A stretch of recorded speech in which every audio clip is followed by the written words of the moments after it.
Hello friends, welcome to Aisha's Creations. പെട്ടെന്ന് ഉണ്ടാക്കാൻ പറ്റിയ സുഖിയനാണ് ഇന്നത്തെ റെസിപ്പി. സുഖിയൻ എന്ന് കേൾക്കുമ്പോൾ തന്നെ നമുക്കൊക്കെ ഓർമ്മ വരുന്നത് ചെറുപയർ കൊണ്ടുള്ള സുഖിയനായിരിക്കും. പക്ഷേ ഇത് ചെറുപയർ കൊണ്ടുള്ള സുഖിയനല്ല, നേന്ത്രപ്പഴം കൊണ്ടുള്ള സുഖിയനാണ്. അപ്പോൾ അതിനായി ഞാനിവിടെ 2 നേന്ത്രപ്പഴമാണ് എടുത്തിരിക്കുന്നത്.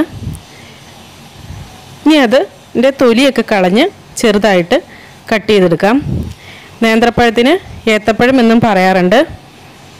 ഇതിപ്പോൾ 2 എണ്ണം ചെറുതായിട്ട് അരിഞ്ഞെടുത്തിട്ടുണ്ട്.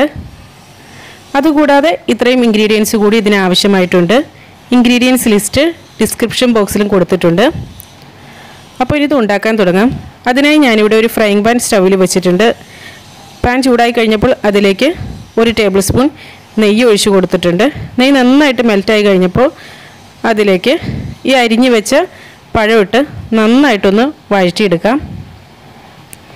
ഇനി ഇതിലേക്ക് 1/2 കപ്പ് തേങ്ങ ചിരകിയത് കൂടി ചേർത്ത് നന്നായിട്ടൊന്ന് മിക്സ് ചെയ്തെടുക്കാം. 1/2 കപ്പ് എന്ന് പറയുന്നത് ഒരു അരമുറിയിനേക്കാളും കുറച്ചുകൂടെ കുറവ് തേങ്ങ മതി. ഇനി ഇതിലേക്ക് 2 ടേബിൾ സ്പൂൺ പഞ്ചസാര കൂടി ചേർത്ത് നന്നായിട്ടൊന്ന് മിക്സ് ചെയ്തെടുക്കാം. അതുപോലെ ഇതൊന്ന് ചെറുതായിട്ടൊന്ന് ഉടച്ച് എടുക്കുകയും കൂടെ ചെയ്യാം. കാരണം ഇതിങ്ങനെ വലിയ പീസുകളായിട്ട് കിടന്നിട്ടുണ്ടെങ്കിൽ നമുക്കത് ഉരുട്ടിയെടുക്കാൻ വലിയ ബുദ്ധിമുട്ടായിട്ട് വരും. ഇനി ഇതിലേക്കൊരു നല്ലൊരു മണം കിട്ടുന്നതിന് വേണ്ടിയിട്ട് ഇതിനകത്തേക്ക് ഒരു 1/2 ടീസ്പൂൺ ഏലക്കാപ്പൊടി കൂടി ചേർത്ത് നന്നായിട്ടൊന്ന് മിക്സ് ചെയ്തെടുക്കാം. ഇതിപ്പോൾ ആ വലിയ പീസൊക്കെ ഉടഞ്ഞ് കിട്ടിയിട്ടുണ്ട്. ഇത് ഫ്ലെയിം ഓഫ് ചെയ്യാം. എന്നിട്ട് ഇതിന് വേണ്ടിയിട്ടുള്ള ബാറ്റർ തയ്യാറാക്കണം. അതിന് വേണ്ടിയിട്ട് 1 കപ്പ് മൈദയാണ് എടുത്തിരിക്കുന്നത്. അതിലേക്ക് 1/4 ടീസ്പൂൺ മഞ്ഞൾപ്പൊടിയും 1/4 ടീസ്പൂൺ ഉപ്പും കൂടെ ചേർത്ത് നന്നായിട്ട് മിക്സ് ചെയ്തെടുക്കാം. ഇനി ഇതിലേക്ക് 1 കപ്പ് വെള്ളം അല്പാൽപമായിട്ട് ഒഴിച്ച് കട്ടയൊന്നുമില്ലാത്തൊരു ബാറ്റർ തയ്യാറാക്കി എടുക്കണം. 1 കപ്പ് സാധാരണ വെള്ളമാണ് എടുത്തിരിക്കുന്നത്. ഇതിപ്പോൾ കട്ടയൊന്നുമില്ലാത്ത നല്ലൊരു ബാറ്ററായി കിട്ടിയിട്ടുണ്ട്. ഈ പഴത്തിൽ ആവശ്യത്തിനുള്ള നെയ്യുള്ളത് കൊണ്ട് തന്നെ കയ്യിൽ ഒട്ടിപ്പിടിക്കുകയൊന്നുമില്ല, പെട്ടെന്ന് തന്നെ ഉരുട്ടിയെടുക്കാൻ പറ്റും. ഇപ്പോൾ ഈ പഴത്തിൻ്റെ കൂട്ടിൻ്റെ ചൂടൊക്കെ ആറിയിട്ടുണ്ട്. ഇനി ഇത് ചെറിയ ഉരുളകളായിട്ട് ഉരുട്ടിയെടുക്കുമ്പോൾ വലിയ കട്ടകളൊക്കെ ഉണ്ടെങ്കിൽ അത് കൈകൊണ്ട് തന്നെ ഒന്ന് ഉടച്ചതിന് ശേഷം വേണം ഉരുട്ടിയെടുക്കാനായിട്ട്. ഇതങ്ങനെ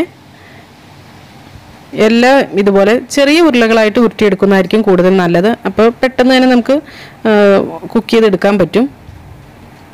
അതുപോലെ കുറച്ച് എണ്ണയും വേണ്ടി വരുള്ളൂ.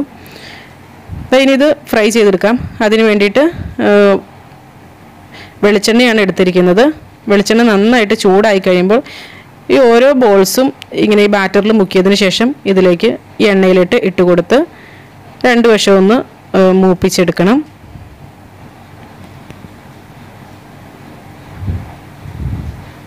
ഇത് പെട്ടെന്ന് തന്നെ കുക്കാവും, കാരണം ഓൾറെഡി ഈ പഴമൊക്കെ നന്നായിട്ട് കുക്കായേക്കണതാണല്ലോ. അപ്പോൾ പുറത്തെ ആ ഒരു ബാറ്റർ നന്നായിട്ടൊന്ന് റെഡി ആവേണ്ട താമസമേ ഉള്ളൂ. ഇതിപ്പോൾ റെഡി ആയിട്ടുണ്ട്. നല്ല ടേസ്റ്റി ആയിട്ടുള്ള ബനാന സുഖിയൻ റെഡി ആയിട്ടുണ്ട്. അപ്പോൾ ഇനി അടുത്ത ബാച്ചും കൂടി ഇതുപോലെ തന്നെ ഉണ്ടാക്കിയെടുക്കാം. കുട്ടികളൊക്കെ സ്കൂൾ വിട്ട് വരുമ്പോൾ കൊടുക്കാൻ പറ്റിയ നല്ലൊരു ഈവനിങ് സ്നാക്കാണിത്.